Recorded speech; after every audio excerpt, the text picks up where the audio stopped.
Right, this is the Imbolc Altar, or Imbolc, or Candlemas, however you want to put it. And as you can see, I've gone for simplicity, although as time goes on it will probably change a bit. Imbolc is the celebration of the lambing season. So you can see I've got my sister's little model sheep there. Got the little unicorn box at the back.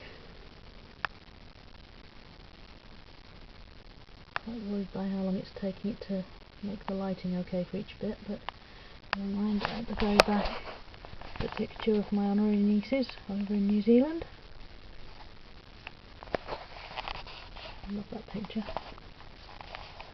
Right at the back there, my Celtic cross. And a green man representing the fact that the vegetation is now waking up, and making it clear that all spirits of nature are welcome in my house. My bottle of rainwater, which is about as holy as water gets, pouring straight from heaven onto the grateful earth, or ungrateful people, depending. I really get annoyed with people who hate rain.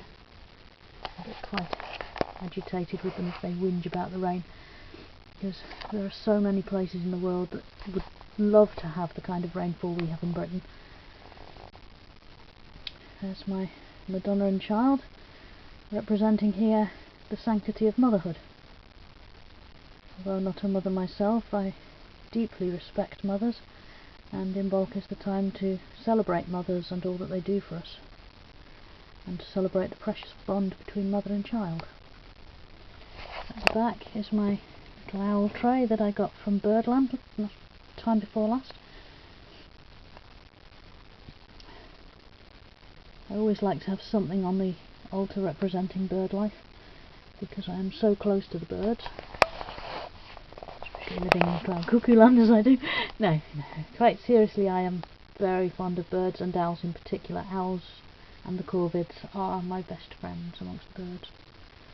There's my sister in New Zealand. I love that picture too. Such a lovely person. These are my little symbols of womanhood. Imbolc, again, a very feminine festival. I've got my spoon, my needle and thread, and my spindle. The spindle being a very ancient symbol of womanhood. And this mortar and pestle is the symbol of the herb wife. I've been using herbal medicine since long before I became a druid. I decided in the 1980s, sorry about that jolt, I moved my arm. I decided in the 1980s that I didn't trust or like doctors after one stabbed me in the leg with a needle. So I decided to look up what herbs did. I'd come across the concept of herbal healing in role-playing games. I was a big Dungeons and Dragons person at the time.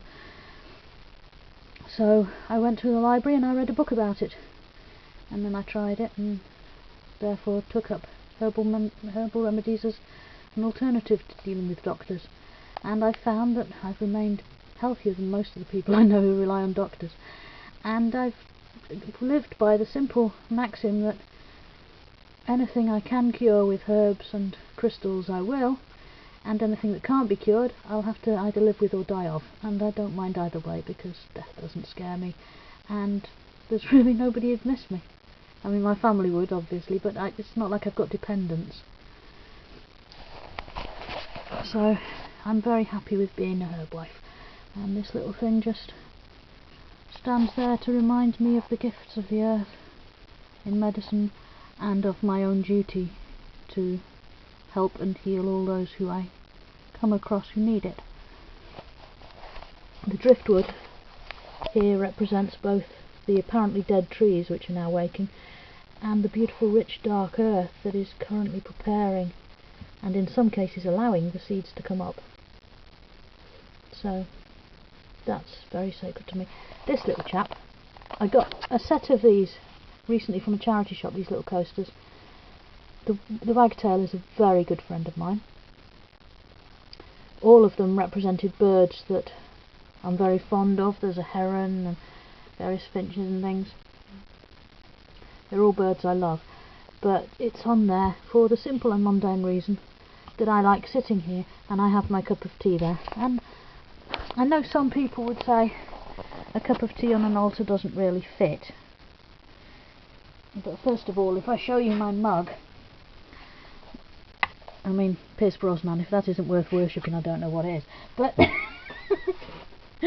no, it is something to be grateful for, that Pierce Brosnan is gorgeous and that tea tastes great.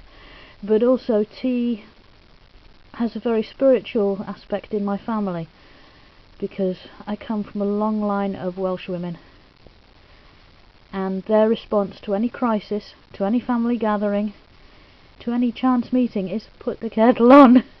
And to this day, there are times when I put the kettle on and I immediately feel the presence of my ancestors, and my great-grandmother Nana in particular. If I put the kettle on and say hello Nana, she's usually there beside me in moments. So tea is for me what binds my family together. Death cannot touch the longing for tea that is born into every one of us. So it's perfectly right for me to have my cup of tea on there, and this means it doesn't damage the underlying wood or the cloth on it. The cloth, incidentally, these were both cloths that I was given by my former employer.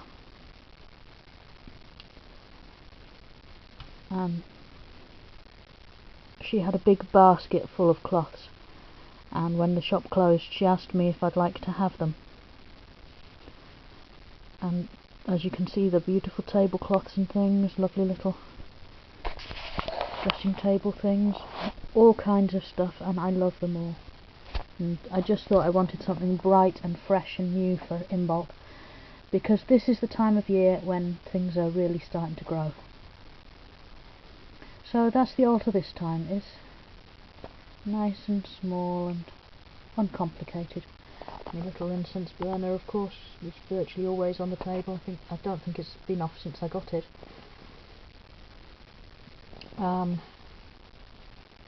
The Aphrodite figure, I should point out, represents both beauty and love and all that stuff that she usually represents, but also my birthplace, Cyprus. And Imbolc, as I said, is a time for remembering beginnings and motherhood and stuff. I was born on Cyprus and was there as a child, just as a baby, and then came over here.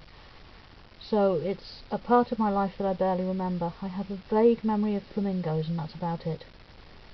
And I have a lot of stories from my mother about how I was carried round the ruins of a castle by a gorgeous Turkish soldier who took a real liking to me, and I suspect took a real liking to my mother, who was quite gorgeous at the time. And so I can honestly say that I have been in the arms of a Turkish soldier, which always baffles people. But Aphrodite represents to me my birthplace more than anything else, really, because it's her birthplace too, according to legend. But I also love this little statuette because to me it represents the beauty of womanhood. I mean, I used to have a copy of the Venus of Willendorf, which I would love to have another one, because it would go really well right there at the back, which to me is not a goddess figure at all. It represents the bounty of womanhood, fertility and abundance and all that stuff. I think the reason the face was left blank on it was quite deliberate, because it represents every woman. But this little one will do for now. I am aware that some people worship Aphrodite as a goddess. I don't personally, but I would not dream of offending them in any way. I see no reason why the aspect of God which is connected with beauty and love should not be worshipped as a female. This statue though is absolutely gorgeous, and I love it.